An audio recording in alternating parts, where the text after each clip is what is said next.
It was about the third week of October, 1998, just before the local campground was about to close. My parents had a camper at this park that they kept there all year round, as did a couple of my friends' parents. Me and 5 of my friends decided to do acid that day. They started, dropping 2 hits each at noon. I had to bring my girlfriend at the time home from work at 3:30, so I decided to wait until later that night to take my 2 hits. I left my girlfriends around 10 p.m. and headed to the campground. From what my friends told me, they had had a very intense trip, swimming, puking, laughing, hallucinating, and pretty much the normal trip. By the time I arrived they were coming down. We came to the conclusion that we should all do 2 more together, since I had just gotten there.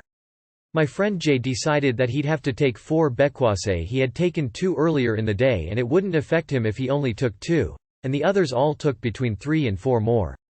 After an hour or so we started to trip. Jay decided that he needed to go get some OJ. He took off running for a store that was about 2 miles away, and from what he said he didn't stop until he got there. By the time he got back I was tripping hard. Speech was slurred and incomprehensible and I was getting pretty scared. Nothing, any spoken word, was making any sense. I was starting to get very panicked and freaked out. I kept asking my friend D, "What the fuck is going on?" And he'd answer, "I don't know," like that was going to make me feel better. We decided to go for a walk since we were about the only ones in the park. You have to remember that this is around midnight and pitch black in the middle of the woods. Just as we were about to leave, one of our friends came back totally panicking, saying that she was in the bathroom shower when she heard something growl at her. We decided to go for a walk to find whatever growled at her. As we started to enter the woods it got blacker and blacker until we could see absolutely nothing, not even the sky. Bekwase, the brush and trees were so thick. We really started to get scared that we were lost when we were running into trees and shit. We were all starting to panic and we were holding on to each other to try to find our way out of the woods. When we found the lake that was only about 100 feet from our camper. I don't remember who had the idea to go swimming, but I was just so glad to know where I was that I forgot all about being scared.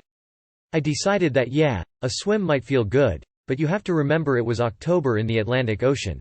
And you don't realize how cold it is because you are so hot from the acid. Let me tell you one thing that you never want to do is swim in frigid water on acid. After I finally got in and got used to the cold, going under was something else. I got totally lost, no sense of direction whatsoever, and it was just fucked up. I was practically crying when we got out and back to the camper.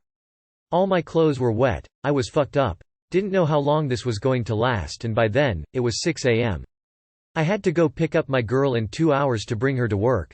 And I was tripping hard. Needless to say, I was in no shape and the trip freaked me out so much I haven't touched acid since.